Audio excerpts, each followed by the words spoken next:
Welcome everyone to today's webinar for Forrestania Resources. Forrestania has entered into an option agreement with the shareholders of Netley Minerals to acquire 100% of the issued shares in Netley. Netley is the holder of one exploration licence while also holding rights to explore for iron ore on two further exploration licences, all located in the Yilgarn region of Western Australia. For full details of this agreement, they can be found in the ASX announcement dated the 28th of May 2024. The licences subject to this agreement are immediately adjacent to Mineral Resources' Coolionobbing iron ore operations, which has been reported to be closing and put on care and maintenance over the next 6 to 12 months.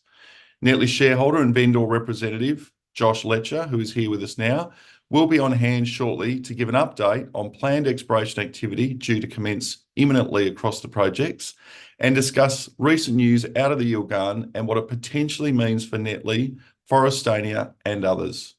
At the completion of the short presentation, Josh will be on hand to answer any questions you may have, which can be submitted via the Q&A button at the bottom of your screen.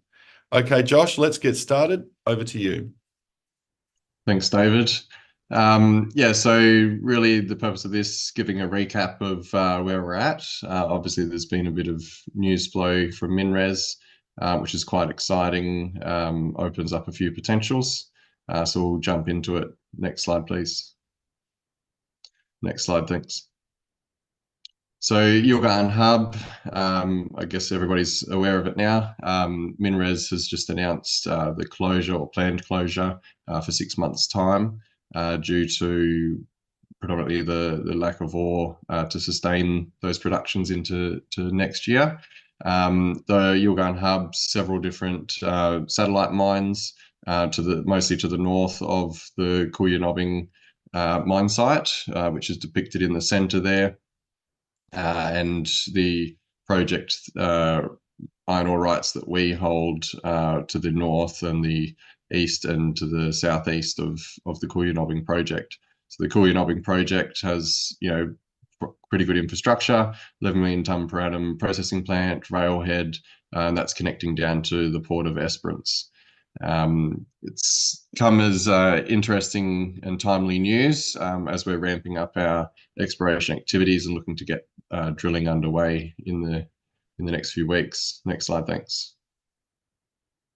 So looking a bit closer onto the ground that we have the iron ore rights for.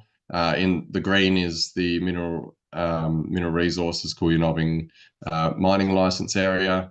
And we've got the north targets, which we've announced recently, as well as the southern targets down there to the south. Over these 3 target areas, we've got 24 drill pads with POW approval. Heritage survey has been completed. We're expecting the advice to come in today from the Heritage Group.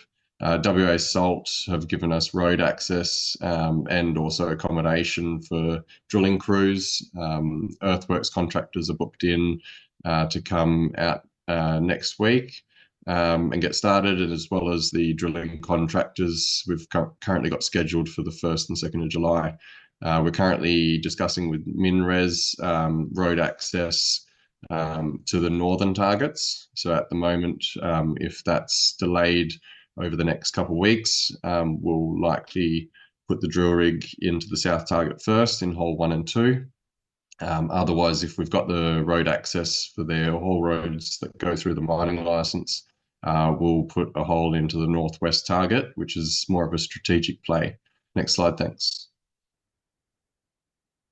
So the northwest target is quite a nice looking target. It's got the mag highs on either side, east and west. And the proximity to MinRes' current mining license near the K1 pit. It's it's on the boundary to MinRes, and it's only a few hundred meters away to the K1 pit, which just below the K1 pit is the railhead and other infrastructure areas there.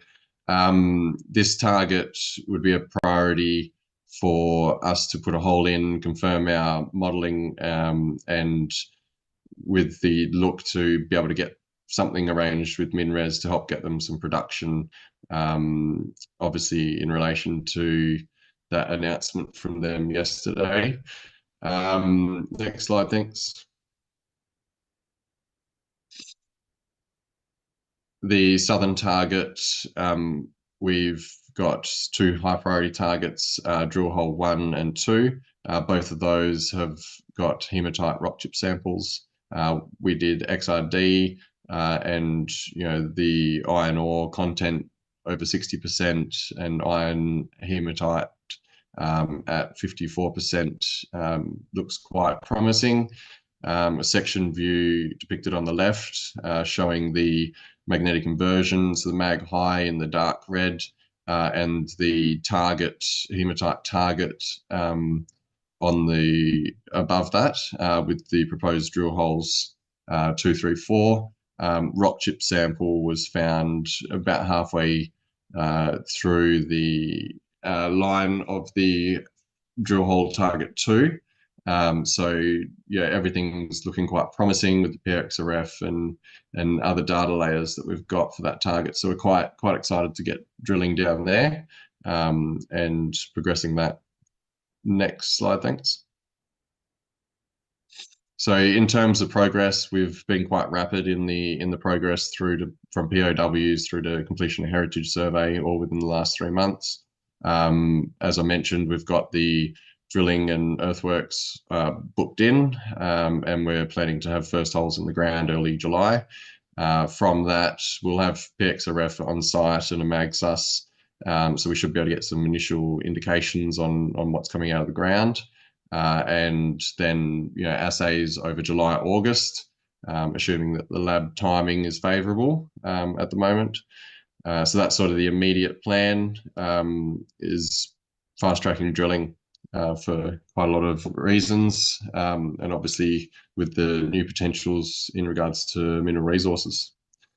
Next slide, thanks. And that's basically the initial recap of what we're doing this month, and progressing that through to being taking it to the next level. Thanks. Thanks, Josh. Stack of questions come through, and as I said, if you've got a question, please submit it using the Q&A button on your screen. Let's just talk about the target itself. You talked about using new and innovative targets in identifying the conceptual hematite target. What were they, and what comfort do they give you in where you're drilling? Yeah, so we've done our modeling process uses multiple data sets. So typically for iron ore, using mag inversion, gravity inversion, and from that you can identify potential for hematite. We're looking at a lot of other data sets that we've done remotely, and then compiling those and overlaying them to build sort of a higher degree target. And in addition, matching that with things like PXRF and rock chip sampling as well. Now, I know you've historically spoken about the closeness to the MinRes's Yilgarn hub. Essentially you abut their tenements there. Did they provide any guidance informally or formally in helping you identify these targets and where to start vectoring in your drilling activities? Yeah, so about a year and a half ago, MinRes reached out to Netlay, and we got together and decided that we'd produce some drill targets. MinRes provided some initial target areas, which out of the 3 targets that we have, the northeast, northwest, and the south target, MinRes had put some proposed drill holes on the northwest target as well as the south target. And then we've obviously done a bit more work since then in fine-tuning those target areas. And what exactly does the targeting or the exploration activity look like from a meters drilled perspective, and do you expect to expand out further from there from this initial program? Yeah, for the initial program, that's obviously related to the deal that's going on, so the DD drilling. There's 1,500 meters equivalent, or 10 holes at 120 to 150 meters. So that's the planned drilling. We're clearing 24 pads because we've got a lot more target area than the 10 holes would provide. So the plan after these initial 10 holes, providing we get good intersections, then would continue on with the balance of the 24 pads. Those pads, we can potentially do some multiple angle holes as the targeting. They sit over quite large targets. 6 kilometre strike at the south, 4.5 kilometres strike at northeast, and almost a kilometre at the northwest target. What does success look like? Hitting hematite with an economic grade. So we're looking to identify hematite above 55% ideally, and something with a large enough volume. And so that sort of initial window of knowledge, I suppose, is based on the presentation you've just given, is really 2 weeks till they'll start drilling and maybe 4 to 6 weeks till you know. Yeah, so around the 1st to 2nd, we're looking at getting drilling, and then we'd estimate a few days per hole. These are only shallow holes, 60 meters, so 90-meter length, 60 meters, and then PXRF to get some initial sort of results. We've done PXRF with the lab and XRD, so we've got sort of an indication of what the difference is between the PXRF and the XRD, and then obviously sending them away to get assayed and get some solid grades in. Yeah. And how quickly, if you do get that success that you're hoping for, it's a good question that's just come through about how quickly could the extent of the mineralisation start to be known? Fairly quickly. So iron ore is pretty favourable in terms of drill spacing. So we'll be looking at sort of 100-meter spacing. For example, the south target, which the section view was showing, hole 2, it's roughly sort of 150 meters width, 150 meters strike length, and then we're looking at a depth of 60 meters. So typically, if you're doing 50 to 100-meter spacing, or 40 to 80-meter spacing, then you're not drilling too many holes. So within 2 months, if we get good intersections with the initial drilling, I think within 2 months we can establish something a bit closer to an exploration target. And we might need to go back a couple of slides, but there's a question here. Can you explain what the giant red ball is from the aeromag inversion model? Yeah. So the magnetic inversion looks at the magnetic. So on the right, you can see the magnetic survey. Essentially, the magnetic inversion is producing that on depth layers down to a few hundred meters, and then it produces a 3D model of the higher magnetics. So that red in the left section is the higher magnetics, and above that is the expected hematite target, which is would have a lower magnetics than the higher magnetics, if that makes sense. Typically, the higher magnetics would be associated to magnetite, and lower magnetics pockets with high density, which is the gravity component, produces a target for hematite. And this may not be a question for you. This might be a question more for Forrestania. So if you can't answer it, we'll have to take it offline.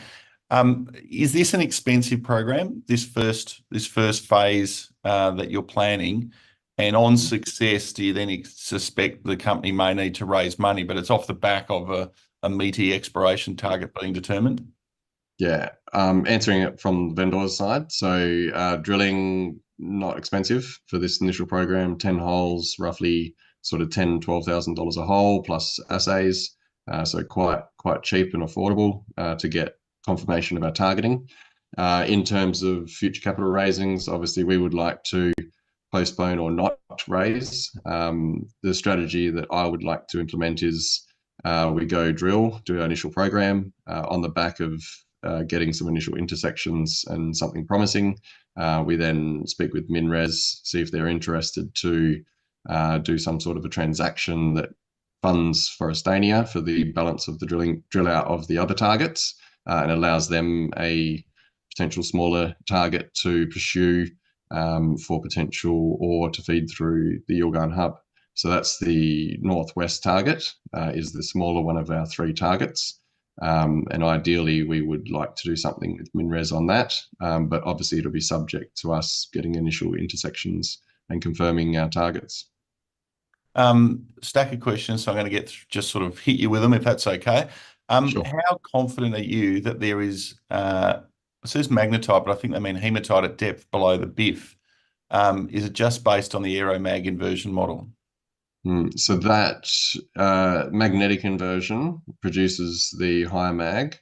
So that's the big red area. So that would be likely magnetite, not hematite. Yeah. We're obviously focused on hematite. So the hematite target at the top, so it's only sort of top 60, 70 meters, thereabouts. That's what we're focused on. Okay. Now, there are a stack of questions about MinRes. So, to the best of your ability, I'll throw them at you if that's okay. The first one, probably the most obvious. Did the recent news from MinRes read their planned closure of the Yilgarn hub shock you? No, didn't shock us. They've had some information public as well as a few research papers that sort of indicated that, when they acquired the project in 2018, there was 46 or so million tons. They upgraded in 2020 to 11 million tons a year. 11 million tons a year times 4 years. That's pretty much most of the 40 odd million tons. So we estimated that there would be something like 6 or 7 million tons a year for this year, and then not much past that. So it's on track. It's probably a bit sooner than expected. We would have expected something from MinRes probably later in the year, but obviously they've got some forward planning to do and stuff as well. Yeah. Do you see it as good or bad news? It depends how you look at it. Obviously, if MinRes can keep going, then there's job security, regional security, port security. So them having more ore and being able to keep going would be, probably the simplest good news. In terms of juniors in the area, there's a chance that a company will take over the Yilgarn hub operations, and multiple juniors could then feed stock for similar to a Pilbara blend. There could be a Yilgarn hub blend from multiple juniors that then gets exported. So I think all round it's pretty positive. A lot of opportunity. It's just a matter of if there's any ore to go through. I think MinRes still has a bit of ore left, so it'll be interesting to see what the next 6 months sort of development, how that pans out. And you mentioned at the beginning, and someone's made a good point here. You mentioned at the beginning that you're in discussions with MinRes and lots of discussions around targeting potential zones, where to look, and it appears to be quite close conversations. Have all those conversations stopped now? No, we will continue on discussions with MinRes. Again, if we can discover something, then there's definitely good opportunity there. MinRes owns all their infrastructure still. So, if they decided to change their mind and keep going, then obviously we would support that. They've been very supportive of us over the last year and a half. So, we'll continue the discussions with MinRes until there's no more discussions to be had, I guess. Yeah. Now, there are, as someone said, there's been comments from MinRes executives regarding a willingness to talk to smaller groups in the area about possible transactions for the Yilgarn hub. Subject to positive exploration results, do you think you'd potentially be one of those groups to be talking to MinRes, either as Mm. a user of or an acquirer of the Yeah. Yilgarn? Yeah, so if the opportunity came up, we would definitely jump at that. Obviously, we've got some drilling to be done first. So in the next couple of weeks, we should be in a position where we are confident or more confident with our targets. And then if the opportunity was to come up, we would definitely put our hands up to take over the infrastructure. Yeah.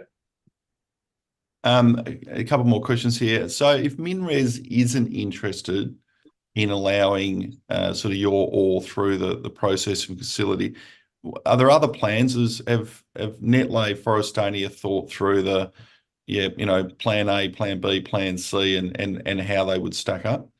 Yeah. So obviously we'd continue on with our exploration, and then if we chose to develop that through to mining, then the opportunity, you got the railway running by, so ARC runs that. Obviously, the port, if MinRes are not going to be, or if they choose to rehab or to reposition or relocate their plant, obviously the port would be, I would assume, would be interested in taking more ore. So the mining then becomes quite a possibility if we are able to discover a resource. Cost of getting initial production would depend on the resource, the viability of that. It's definitely something we'd look at. We're probably a bit early on that at the moment, but it's definitely something that we'll be fast tracking, or at least doing at a pace that we've been doing everything else. There is a question here in relation to that. So you're drilling essentially your first holes to test. How quickly can this project develop subject to results? Yeah, so we, going back to my comment on the rough size for this lower southern target area, if we're starting drilling at the beginning of July, we would have intersections within, say, the first half of July from the initial holes and some sort of initial results back in terms of potential grade. We would be likely to hang around that area, so not move the rig further north, but continue sort of drilling out that area. Be several holes, but those several holes could produce something that may show some economic viability and produce an exploration target within sort of 2 months, potentially more than that as well. And then obviously with that, we would continue discussions with MinRes and see where it takes us. A question here, will you extend your drill holes to test the magnetite target identified? If not, why not? Magnetite we don't see viable. It requires different plant infrastructure. We may, if the magnetite's adjoining the hematite, as we go through the hematite, it may intersect, and we might get a sample that we can look at grain size and a number of different things, but it's not really the priority. The priority is hematite. That's what the infrastructure in the area is used for. So that's sort of the focus. Yeah. What's the opportunity here? I know you've probably touched on this, but what is the opportunity here for Forrestania Netlay to secure some of the MinRes assets? At the beginning, you said there was an opportunity for you. What is the opportunity as you see it? So obviously it's all dependent on drilling. So if that's all successful, I think there's a large number of different potentials really. MinRes may want to keep operating. We may want to supply DSO, or if that's another scenario, maybe that we acquire the infrastructure and MinRes has a mining contract. They've got a lot of services facilities in the area. Another option may be just a straight out acquisition and MinRes moves on altogether. So they're sort of the three avenues, which is good for us, Netlay and Forrestania. We've got three avenues to sort of work towards, and we're obviously open with each of them. Each of them provides a benefit to shareholders, so we'll keep progressing all avenues. Does MinRes's plans or announced plans change your plans? No. We're an exploration company, so our task is to explore and make sure that exploration adds value. So we think that intersecting iron here will add value. Again, the railway is there, and the railway runs through the tenements, which we've got the iron ore rights. So even if it was sometime in the future and there was no more MinRes facilities there, you would still look at mining and exporting. So, and you can export not just by Esperance, but you can also go to Kwinana as well from that railway line. We're currently looking at other avenues as well, down to Bunbury and Albany, just dependent on the heavy railway access. So there is a comment here, and I'm going to put it to you, and it's probably a unflattering question, but I'll put it to you anyway. There's a comment here that the vendors are getting a lot of value before the shareholders see results. Mm. Do you think shareholders have missed something here in how the value is going to be created before the vendors sort of really see any return? Yeah, so the whole transaction structured around the vendors only receiving value once we confirm our targets. So drilling will occur, and 10 holes is quite significant in terms of iron ore exploration. And once that value is identified, then Forrestania has the option to complete the transaction. So, final question, and it is obviously the elephant in the room. So, and I probably asked it, and then I've got a whole pile of questions here asking the same question but in different formats. MinRes announcement. First time you saw it, were you shocked? Were you pleased? Did you change course? What did you do? And have you spoken to MinRes since then? And not necessarily around their views on the plant, but are they still interested in what you're doing? I was surprised again that it came out yesterday, a bit sooner than expected. But overall, not surprised that the decision was made. In terms of, are we still speaking to them? Yes. We're negotiating or discussing the road access at the moment. So we expect to have that completed hopefully over the next week or two. Yeah. And are they watching what you're doing? Yeah, they are. Yep. Yeah, they, as they've mentioned, in their comments, they're still doing some exploration. So Matt Jackson and I think it's Carden, they're doing a bit of exploration there. So, I think the market should consider that as well. If they do have a good win there, then that might give them another couple of years of production. Yeah. So for just a final question, for a Forrestania shareholder who probably was shocked when they saw that news and thought that it basically cut off any chance for Netlay and Forrestania to fast track the development of this project, what do you say to them? We're not reliant on MinRes. So obviously we're in the game to make a discovery. Once we've got that discovery, there's a lot of options. Kooyanobbing is quite an ideal location. You can logistically you can transport either way. You've got the train line right there. Other companies are having to do road haulage for several hundred kilometers just to get to a railway. So it's quite a favourable location. Well, that does bring to an end, as I said, the Q&A element. No more questions, so we've got through as many as we possibly can. And thanks, Josh, for dealing not only with some of the easier ones, but also the harder ones that shareholders have put to you. Thanks, Josh, obviously, for participating. Cheers. Thanks, everyone, for your time to tune in to listen to the presentation. Josh, thanks for your presentation and participating in the Q&A. Contact details for Forrestania are on the screen, so if you'd like to follow up directly with Josh or the company, you can drop a note to John Hannaford, whose details are there. That does bring an end to our webinar.